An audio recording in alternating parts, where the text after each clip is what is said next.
माता रानी को मानती हूँ और माता रानी ने मुझे आज तक सब कुछ बिना मांगे दिया है। एक्सीडेंट में हमारी जो बस थी ना, अमृतसर का जो बॉर्डर होता है वहाँ पे हमारी चौराहे पे गाड़ी पलट गई।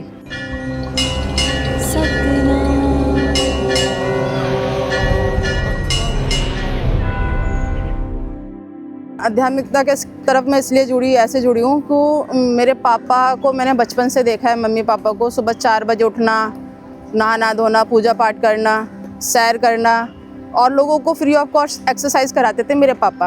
अब 7 साल पहले एक्सपायर हो गए हैं, पर मैंने बचपन से उनको फ्री समाज सेवा करते हुए देखा है। और गरीब लड़कियों की शादी कराना, अगर उनके घरों में कुछ प्रॉब्लम है तो मेरे पापा एक पंचायत के थ्रू ऐसे जुड़े थे, प्रधान बोलते थे, तो उनका प्रॉब्लम सॉल्व करते थे वो। जिस दिन मैं नहीं आती हूँ किसी रीजन की वजह से, मेरे पास काम होता है, वर्किंग हूँ, तो मुझे ऐसा लगता है कि पता नहीं क्या चीज़ छूट गई। जब तक मैं एक्सरसाइज ना करूँ या कराऊँ ना, तब तक मुझे खुशी नहीं मिलती और बहुत हल्का हल्का लगता है। और सबसे बड़ी बात, जो फ्रेंड्स बन गई हैं इतने सारे, उनसे ना मिलूँ तो मन हल्का नहीं होता। गुस्सा नहीं होती, लेकिन हाँ उनके साथ में रिस्पेक्ट, मतलब रिक्वेस्ट करती हूँ, गुस्सा नहीं होती। गुस्सा क्या होना उनसे, बच्चे हैं लेकिन कभी गुस्से में बोल भी लेते हैं, पर वैसे गुस्सा क्या होना उनसे। माता रानी को मानती हूँ और माता रानी ने मुझे आज तक सब कुछ बिना मांगे दिया है। मैंने कभी कुछ ऐसा मांगा नहीं है, लेकिन हाँ मन में सोचा है कि मुझे ये चीज़ मिलनी चाहिए, ऐसा होना चाहिए मेरे साथ या मेरे बच्चों के लिए। वो चीज़ मुझे माता रानी अपने आप ही दे देती हैं, या रास्ता ऐसा दिखाती है कि खुद ब खुद मेरी प्रॉब्लम सॉल्व हो जाती है। मेरे साथ डेली वर्क में भी ऐसा पता चलता है, अगर छोटी सी चीज़ है, वैसी बता रही हूँ कि कोई चीज़ रखी हुई है, मुझे लगता है ये गिर जाएगा, फैल जाएगा, तो मन में खटकता रहेगा, मैं हटाती नहीं उसको, लेकिन वो फैल ही जाता है। मैं कहती हूँ माता रानी हिंट तो दे रही थी कि उठाओ भाई इसको, उठा, लेकिन मैं उठाती नहीं हूँ ऐसा। और बाकी 5-6 साल पहले हमारे साथ ऐसा एक्सीडेंट हुआ था।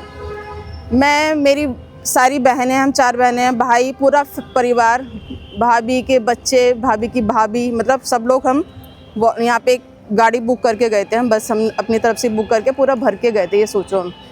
तो वहाँ पे हमारा पर्स खो गया, मेरे भाई का पर्स खो गया। हम जब आगे चले तो हमें पर्स अपने आप ही मिल गया, जिसके पास रह गया था उन्होंने खुद पहुँचाया।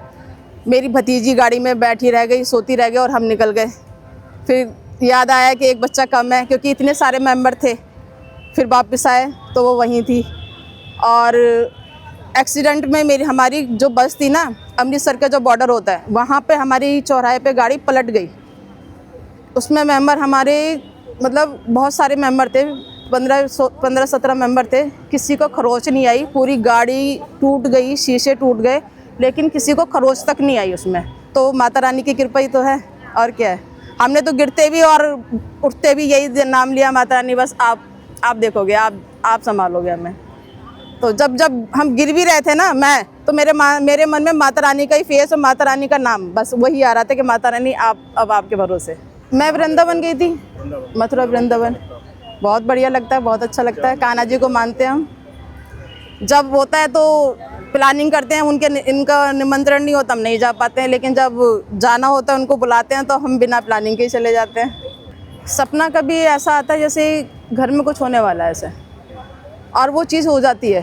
पर जिसको होना है, जो होनी होती है चीज़ें, वो कभी टल नहीं सकती, वो वाली चीज़ है। भगवान के ऊपर भी कष्ट आना है तो वो आना है, तो बस वही वाली चीज़ें जो होता है वो तो हो ही जाता है। पर मुझे थोड़ा सा आभास हो जाता है कि कुछ होने वाला है, ऐसा हो जाता है मन में। हाँ।